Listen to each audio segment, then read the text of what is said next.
La proposta di legge per il nuovo piano sociosanitario della Regione Veneto ha introdotto finalmente il concetto di fascicolo sanitario elettronico.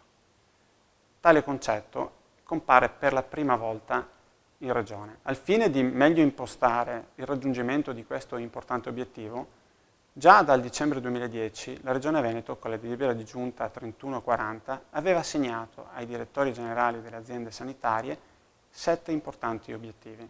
Tra questi obiettivi, i più importanti sono sicuramente la firma digitale, la presenza in ogni azienda di un registry e di un repository per la memorizzazione dei documenti clinici, l'anagrafe unica regionale. Con tali obiettivi la Regione Veneto si attende che le aziende raggiungano tutte un livello nell'area ICT tale da poter cooperare nella creazione del fascicolo sanitario elettronico. Siamo convinti che già nel corso del 2013 riusciremo a raccogliere i primi risultati in tal senso per i cittadini e per tutti gli operatori sociosanitari interessati dal fascicolo sanitario elettronico.